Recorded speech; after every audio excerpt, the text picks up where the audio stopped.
Hello and welcome back to the channel. In this video I'm going to be sharing with you how to sew a transparent corset base with a yoke. You can use this for your shabby or bridal dress. So if you haven't yet subscribed, please don't forget to hit on the subscribe button. Give this video a thumbs up. So let's dive right into today's video.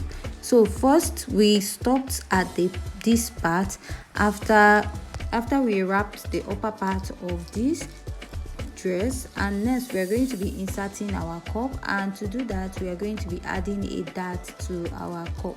So now we are going to be adding a 3 inches dart to this cup. So you're going to be sewing about 1/2 inch and 3 inches for the length. So you're also going to repeat it at this part of your cup also. So after I'm done sewing it, this is what my cup looks like, and you're going to be adding a boning to this. This will help the cup stand very well, and I'll just go ahead to attach a boning, a sewable boning to this part of my cup. So after sewing it, this is what I have. If you attach this to your cup, you notice that your cup is going to stand very well. It's going to sit very well when you're making your corset. So here is my pattern, and I'm just going to go ahead to trace it all around, and I'll be adding 1/2 inch round. So I'll be using the same fabric to also cut out the lining for this piece and the main part of the dress. So I'll just go ahead and notch the front part where I'll be joining my cup together. This will help me identify my cup easily. So after I'm done cutting my cup, my pieces for the cup, I'm going to be placing it together, and I'll be stitching with 1/2 inch. But before doing that, I'll just go ahead and iron an interface on my cup. You can iron an air stay, or you can iron a gum stay to it, especially to the lining part.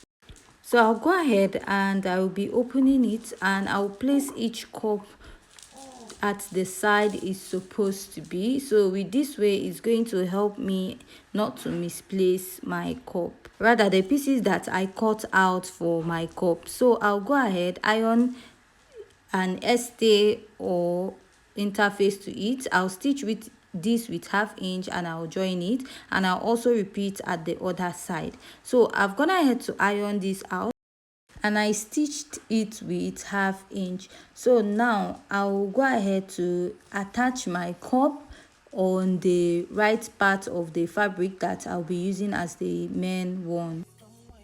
So I'll be using a hemming gum, and I'll use it to place the already made cup and place my fabric, and I'll iron it down.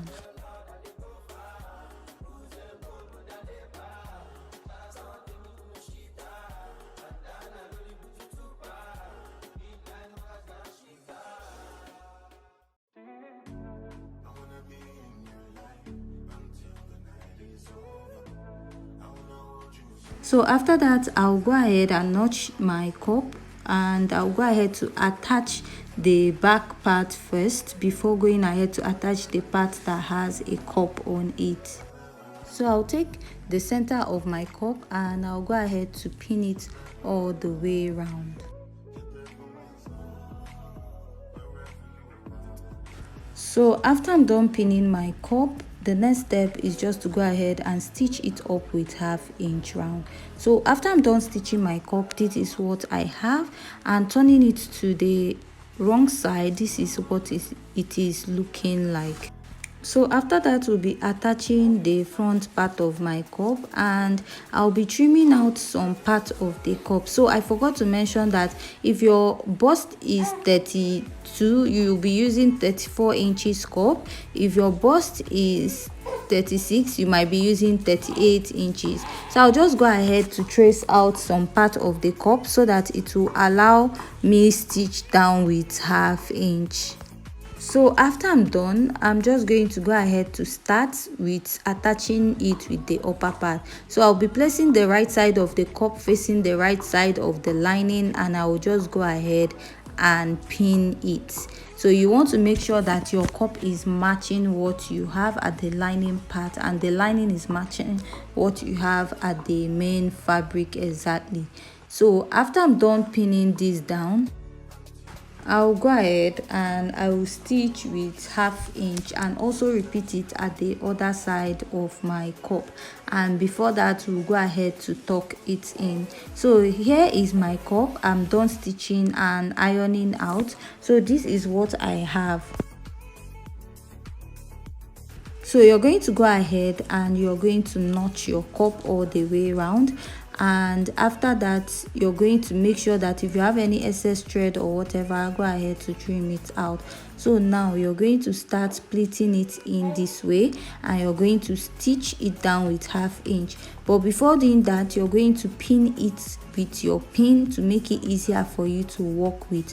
But if you're okay stitching it, if you're okay stitching it without pinning it, that is also okay, but to make sure you're on the safe side, go ahead to pin it with 1/2 inch this way.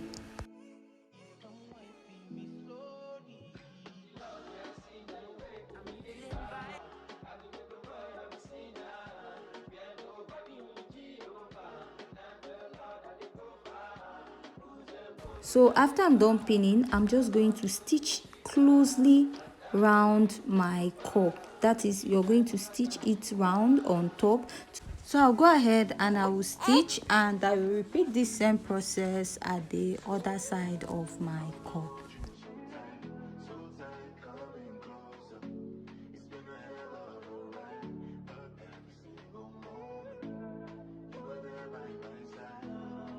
So after I'm done sewing, this is what I have. This is the front and this is the back. So now I'm going to go ahead to insert boning to the lower part of this dress. That is the boning channels that I created for it.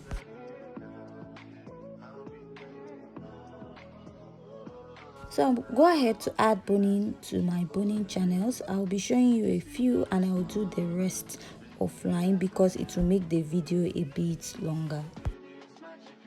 While inserting my boning, it was difficult, so I had to go ahead to tape them out to make it easier for me to pass the boning through the boning channel. So I'll go ahead to cut and I'll pass the second one too.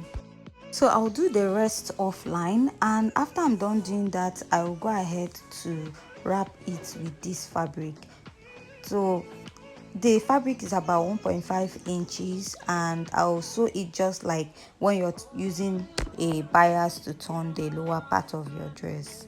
So before doing that, I'll go ahead and add my boning to the boning channels. So next we want to work on the yoke part of this dress, and I went ahead to cut out another piece because this is just one side. I want to cut out two sides for this because I want to tape up my pattern at the shoulder so that I won't have any joining at the shoulder of the yoke.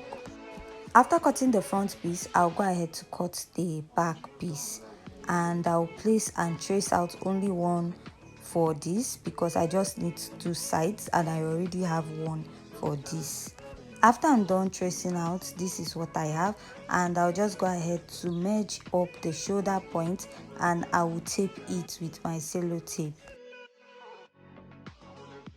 So I'll go ahead and repeat the same process at this side. So if you're doing this, you want to cut your shoulder as one piece and you don't want to have a joining at this side. So now I went ahead to place it on the fabric and I will be cutting this. So I'm supposed to fold it twice, but I'm cutting it one step at a time. So I'll just go ahead and pin this round. After I'm done pinning, I'm just going to go ahead to cut it round, and I'll be adding 1/2 inch all the way round. You want to go ahead and add a sewing allowance to it because you're going to be stitching it with that 1/2 inch and you're going to turn it all the way to the right side. So after I'm done cutting this, I'm going to go ahead to place and also cut another layer of mesh. So after cutting this out, I'll go ahead and place again and I'll pin and trace out. So after that, this is what I have. I'll go ahead and stitch with 1/2 inch all the way around. Then at the armhole part, you're going to stitch, but in front and at the back part, you're going to leave it open. So I'm done stitching, and the next step is to go ahead and trace out the neckline of my dress. So here is my dress after I'm done turning it, and I went ahead to iron it out. So now you're going to be placing the center of this yoke in front to the center of the base, like the main part of your corset, and you're going to be pinning with 1/2 inch. So while pinning out, you're going to be leaving 1/2 inch excess like beneath it, because after top stitching you're going to trim out the excess out.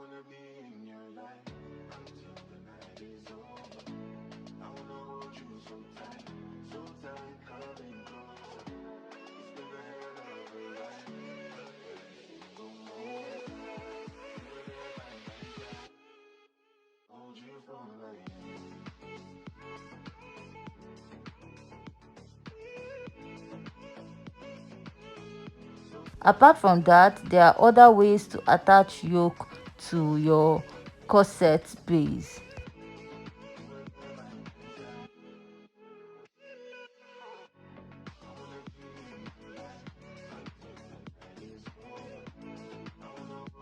So you're going to go ahead and pin this to the end this way, and after pinning it you're going to also pin to the other side and repeat the same process at the back. So watch me while doing it and know how you're supposed to do it. But like I explained earlier, you're supposed to have 1/2 inch immediately after your pin, because you're going to trace that out. So if you are going to actually bead your dress, like the neckline of your dress, that is when you're going to make use of this method.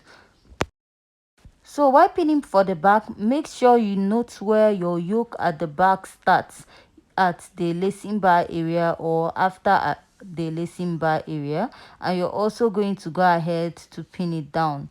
So after you're done pinning the mesh, you're just going to go ahead and run a stitch on top of it and go ahead to cut out the excess 1/2 inch you have underneath it. So while doing that, I didn't know that my phone was not actually recording that part. So after I was done, this is what I have. So if you find this tutorial very interesting and educative, please don't forget to hit on the subscribe button, give this video a thumbs up, and join us in our next video. Thanks.